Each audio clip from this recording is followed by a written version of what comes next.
प्रतिवर्षाप्रमाणे याही वर्षी नालेसफाईच्या कामांना सुरुवात झाली आहे आणि आपले सर्व नगरसेवक महायुतीचे ऑन ग्राउंड नालेसफाईवरती फिरत आहेत. तुम्ही बघू शकता महापौर देखील फिरत आहेत, उपमहापौर हे देखील फिरत आहेत. आम्ही स्वतः सर्व समितीचे अध्यक्ष मी स्वतः देखील फिरायला सुरुवात केलेली आहे. यामध्ये उद्या मुंबई अध्यक्ष आदरणीय अमित साटमजी आणि आपले दोन्ही पालकमंत्री आदरणीय आशिष शेलारजी आणि लोढाजींनी त्यात सहभागी व्हावं असं आम्ही त्यांना विनंती देखील केलेली आहे. यामध्ये अमित साटमजी सोबत आमचे प्रशासकीय अधिकारी असा आम्ही हा दौरा ठेवलेला आहे आणि पश्चिम उपनगरातून याची सुरुवात होईल. वांद्रे इथून थेट गोरेगावपर्यंत उद्या आमचा हा नालेसफाईचा पाहणी दौरा आम्ही आयोजित केलेला आहे. यामध्ये SWDचे चीफ इंजिनियर, डेप्युटी वेस्टर्न सबब, DMC, वॉर्ड ऑफिसर असे सर्व मान्यवर आणि मी स्वतः या दौऱ्यामध्ये माननीय अध्यक्षांसोबत जे स्थानिक प्रभाग समितीचे अध्यक्ष आहेत, आमच्या समितींचे अध्यक्ष आहेत, हे सर्व या दौऱ्यामध्ये सहभागी होणार आहेत. महापौर असतील तुमचे नेते पाहणी करतायत, मात्र दुसरीकडे आता उपमहापौर पण वेगळे करतात. त्यांनी तर आता जाहीररित्या नाराजी व्यक्त केली की मला कोणती माहिती दिली जात नाही, मला तेच सांगितलं जातं. आणि नाराजी तुमच्या विश्वासात घेऊन न घेता दौरे केले जातात. बघा, असं आहे की त्यांना माहिती दिली पाहिजे या मताचा मी सुद्धा आहे आणि त्यांनी आमच्यासोबत यावं अशी आमची देखील इच्छा आहे. यात नेमकं काय घडलं आहे त्याची मी माहितीही घेईन. परंतु हे एक चांगलं आहे की जेवढे अधिक व्यक्ती फिरतील तेवढं अधिक मॉनिटरिंग चांगलं होईल.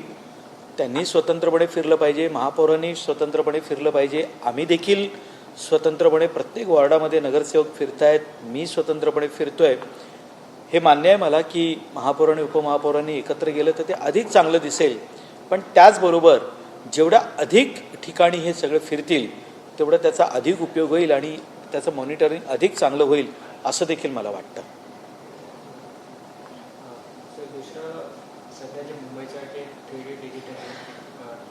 3D डिजिटल ट्विन प्रकल्प मुंबईचा, माझ्याकडे अजून त्याची पूर्ण माहिती नाही आलेली, मी याच्यावर आज नाही कमेंट करतो. अकोल्यामध्ये जे मच्छीचं झालं आहे की मच्छी कापू नका या संदर्भात आदेश शासनाने दिले होते का, पालिकेने दिले होते का, काय? बघा, असं आहे की या प्रकरणाची मी पूर्ण माहिती घेतली. असं काहीही घडलेलं नाही, असे कोणीही आदेश दिलेले नाहीत. सहाय्यक आयुक्त मार्केट यांच्याशी माझी चर्चा झाली, अधिकाऱ्यांशी मी बोललो. या प्रकरणी असं कुठेही कोणीही पत्रक काढलेलं नाही किंवा कुणीही तसे आदेश देखील दिलेले नाही.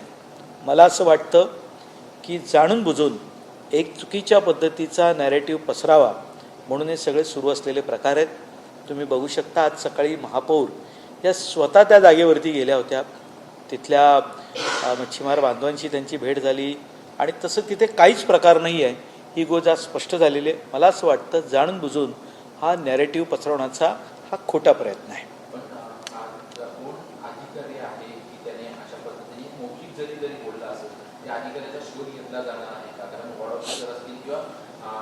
बाजार समितीचे अध्यक्ष असतील किंवा अधिकारी असतील जे म्हणजे की आम्ही असं कोणाला बोललो नाहीये, महापालिकेचा कोणता अधिकारी असेल जो मौखिक स्वरूपात बोलला असेल त्याचा शोध घेतला जाणार होता. कुणीतरी म्हणतं आणि त्याच्यावर तुम्ही सगळे विश्वास ठेवता, याचं मला आश्चर्य वाटतं.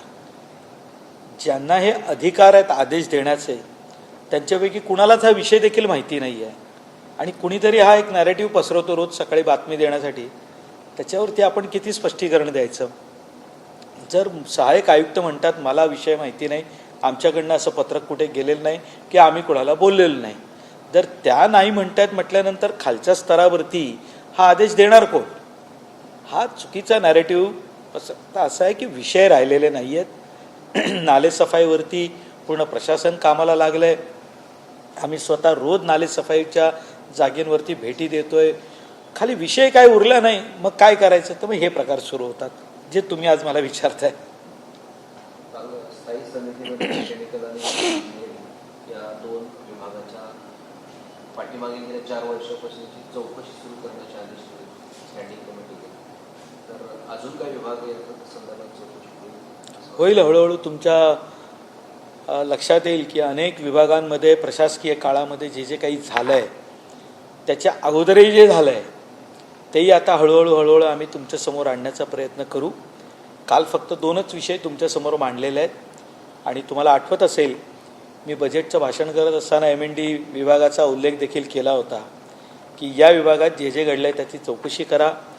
मायनर रस्ते जे झालेले आहेत 2021-22 नंतर जी सुरू झाले त्याचं IIT मार्फत परीक्षण करून या रस्त्यांचा दर्जाची कामं ही उत्तमरित्या राखली गेलेली आहेत नाही आहेत याची चौकशी करा असं देखील मी सांगितलेलं आहे. हेही आपण लक्षात घ्या. त्यामुळे काल ही सुरुवात होती. हळूहळू या मधल्या काळात ज्या काही भानगडी झाल्यात गडबडी झाल्यात या लोकांसमोर आणण्याचा आम्ही प्रामाणिकपणे प्रयत्न करू.